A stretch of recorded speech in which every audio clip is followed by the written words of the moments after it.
Marshall, a member of the Senate Homeland Security, Budget, and Agriculture Committees. Senator, thanks very much for being here this morning. I want to first begin on this claim from Joe Biden and the president of Mexico that they're working on plans here to secure the border. The last time we heard from President Obrador, he demanded that the U.S. send Latin American countries $20 billion. He said that's the only way it's going to stop. Right. So Mexican President AMLO, he wants $20 billion. He wants us to stop our sanctions on Cuba as well as Venezuela. But it's interesting, of course, is that Joe Biden has the policy changes that could fix this right now. And he has the leverage over Mexico. He could fix this as well. Simple policy changes like remain in Mexico, probably take care of half, 50% of the problem. And then we do almost $900 billion of trade with Mexico. Thanks to President Trump's USMCA trade agreement, Mexico is our #1 trade partner. So he has the leverage already. He could fix this with policy, but his polling numbers are so low now that Joe Biden's going to pretend like he wants to fix this, but we know Joe Biden's words are as cheap as the fentanyl tablets that will kill 300 people, 300 young Americans today. Yeah, but I mean, look, why? Why would he do that, Senator? I mean, we're at a point where we're just talking about Laken Riley getting murdered by an illegal. We're talking about migrant crime. We're talking about all of these illegals taking precedence over American citizens, whether it be kids in school or homes. Why would President Biden ignore all of that and not do anything to secure the border? I don't understand. Well, I'm afraid that no one can explain this, Maria, but absolutely Joe Biden wants these 11 million people that have crossed the border illegally. We see now municipalities, counties all across the country are going to let these illegal aliens vote, and then they're trying to figure out a way that they can easily vote in the federal and national elections as well. So he doesn't really want to solve this problem. This is a political gesture. He's there for theater. He already has the tools to fix the problem in his tool chest. Simple policy changes, use that USMCA trade agreement.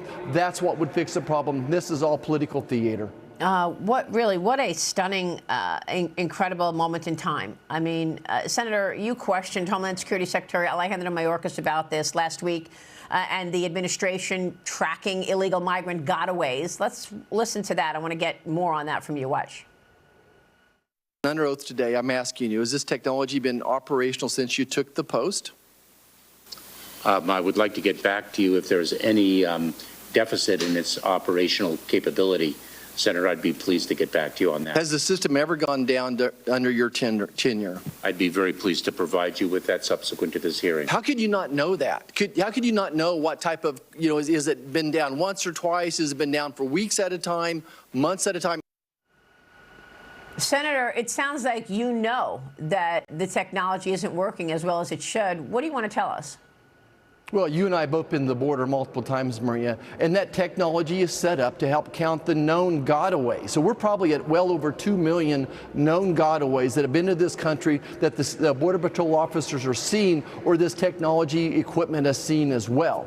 And what I'm concerned is that for hours, for days, for weeks at a time, this technology is not working, that our Border Patrol officers are so busy being nurses, being social workers, delivering meals, that they cannot do their job. So we had this technology to help catch, or at least count, the number of known gotaways coming into the country, but we know it's been down, that whether it's just a simple battery issue as well. So we really have no idea how many gotaways are in this country, but it's well over 2 million people. That's incredible that we don't even know, and we know already that it's 2 million because we've seen those 2 million on camera.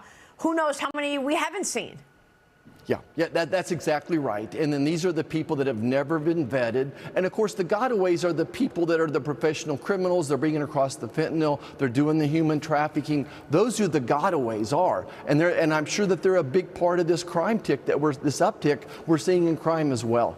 So tell me about that. Once they get here to America, they're starting up their own businesses, and that business largely is what? Human trafficking?